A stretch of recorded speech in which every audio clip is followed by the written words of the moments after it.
It's another edition of Time About the Movies, and today we're taking a look at the films of January 14th, 2005. We got three movies to look at today, and while we are still in the dumping months of the year, we have a group of movies here where some of them are definitely bad, others not as bad as you would think they were, and some movies that are actually kind of good. I can easily tell you the biggest new release of this weekend is the best of the three films we have to cover here, and that is Samuel L. Jackson in the story of Coach Carter.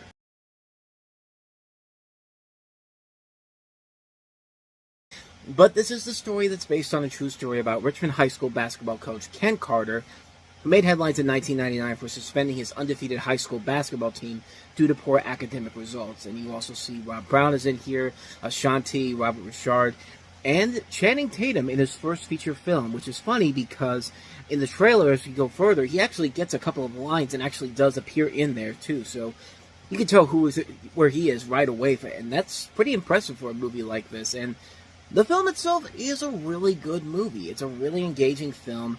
Yeah, it's very much the typical sports movie formula that you could have here, but Samuel L. Jackson, man. Samuel L. Jackson, like, anytime you put him in something, he will always give 110%. Even if the role is not that great or the movie isn't that great, he'll usually give it his all. And we're going to see that a couple times over the next couple of months in 2005, because there's another movie he made with Eugene Levy called The Man, which is a terrible movie, but man, no pun intended, he does steal the show in that movie, but because he's the only one that's actually trying to save that film.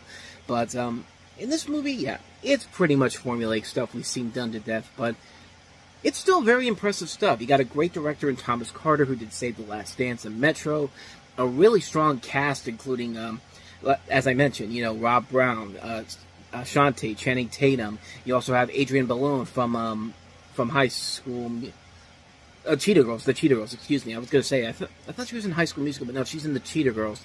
Octavia Spencer is in here in a very early role in her career. Just a really good movie, a really fun movie in general, a really good film, but benefiting with the strong performance by Samuel L. Jackson and this young cast he has to work with here. And yeah, it's very formulaic, but it's still a very solid and very entertaining film overall. And for the dumping month of January, that's the best thing you can ask for, is a movie that is really a damn good movie. And it is a really damn good movie that I do recommend checking out. It's definitely worth the watch, Coach Carter. So with that said, let's move on to our next movie, which is the film that's not quite good, but not quite bad either, and certainly better than the trailers would make you think it is. It's Racing Stripes.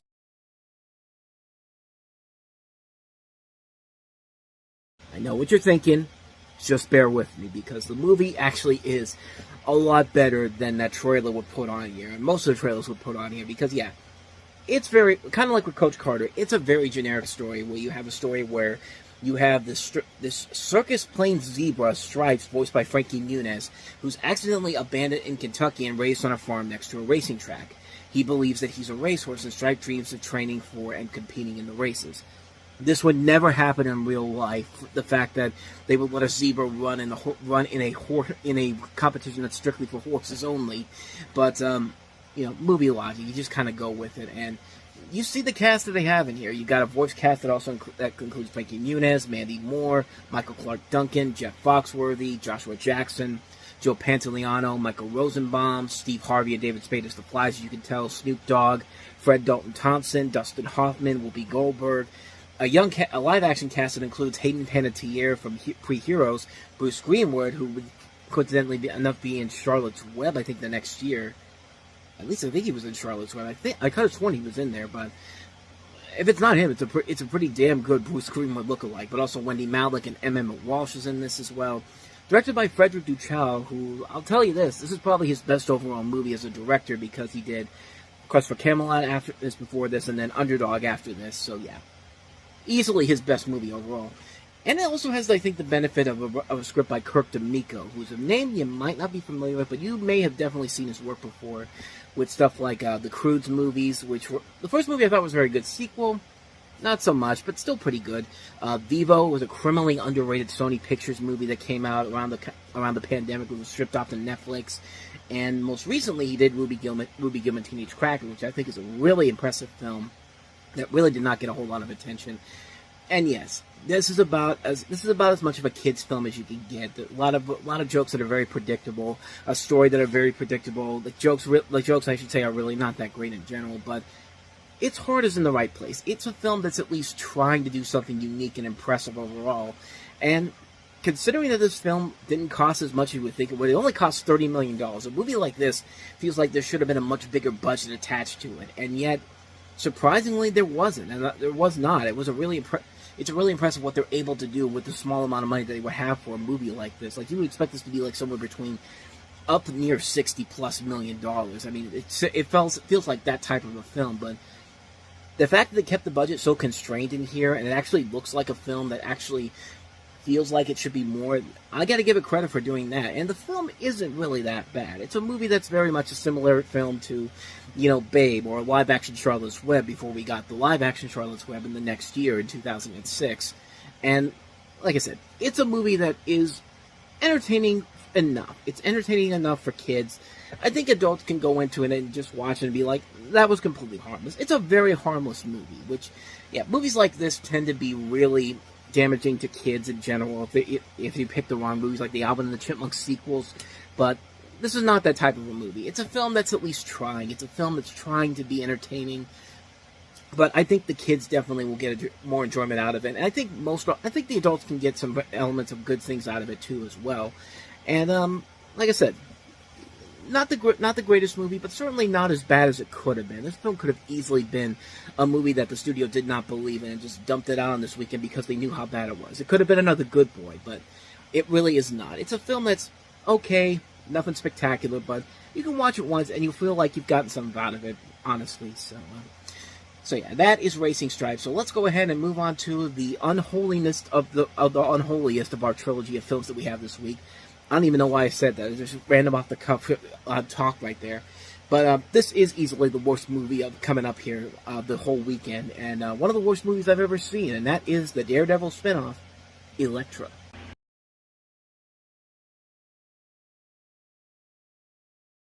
I said it with Blade a couple weeks ago, and I will say it with Elektra.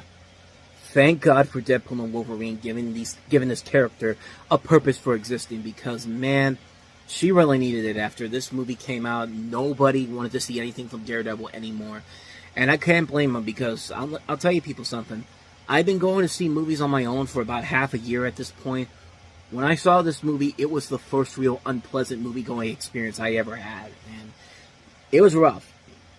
It was definitely a very rough movie. And I've had far worse experiences since then. Stuff like The Spirit, Aliens in the Attic. I had problems with The Legend of Tarzan and Oppenheimer from the people in the movie theater, but this was the first real big one right there, and it's amazing I didn't walk out of this movie. I was strong back then. I'm still strong when it comes to bad movies. I will sit through them no matter what. And even though, like this past weekend, I struggled to sit through Borderlands, but I got through it, and yeah, Borderlands is pretty bad.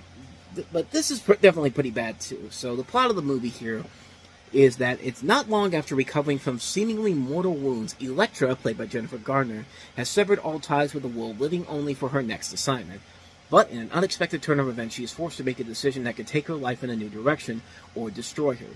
Key players in Elektra's journey are Stick, played by Terrence Stamp, a blind martial arts master responsible for Elektra's resurrection, and Mark Miller, played by Goran Visnik, and Abby Miller, played by Kirsten Prow, a father and daughter on the run from The Hand, a powerful syndicate whose members practice the dark martial arts of the Jitsu.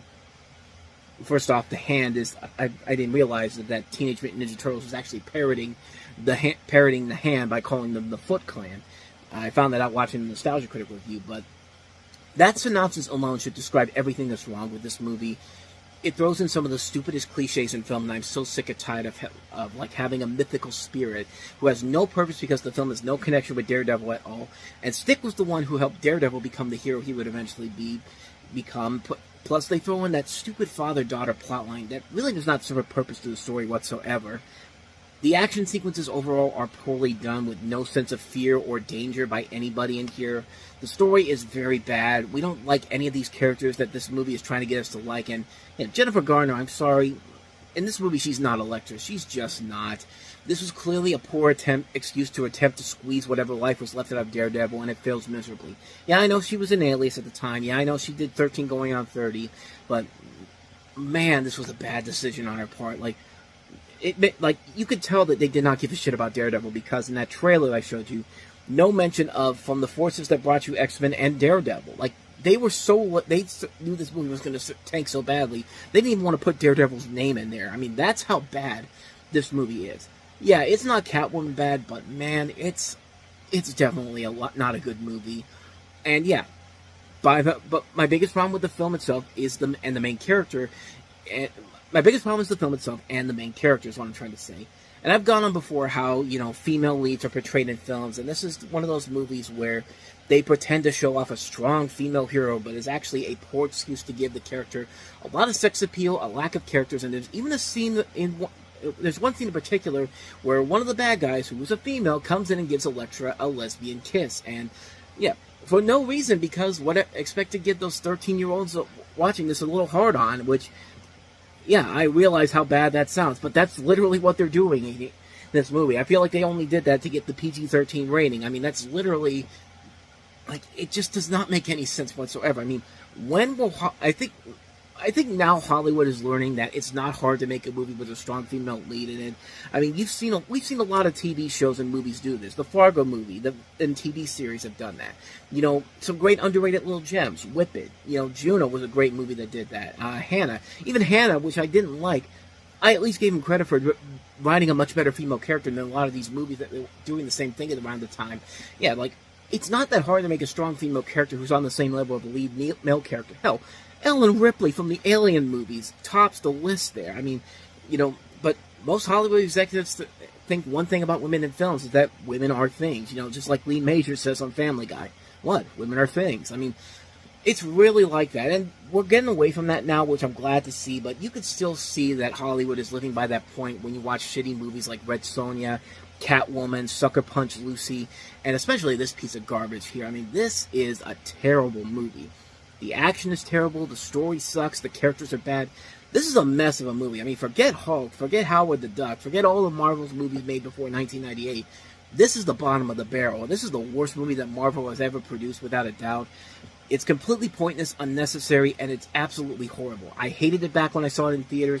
I gave it time 10 years ago for a Marvelous May post I wrote. I didn't like it then. I watched it again just recently. I still fucking hate this movie so much. Avoid it like the plague, please. Avoid Elektra at all costs. And on that beautifully positive note, we're going to wrap up this episode of Time About the Movies today. And next time around, we've got 2 movies, including Ice Cube's family comedy hit, Are We There Yet? And also the remake of John Carpenter's Assault on Precinct 13. So we'll take a look at both of those movies, both on the next episode. So definitely be on the lookout for that. But also, thank you so much for watching. And if you want to see more videos like this, please do the plays on the next page. Check out the previous episode.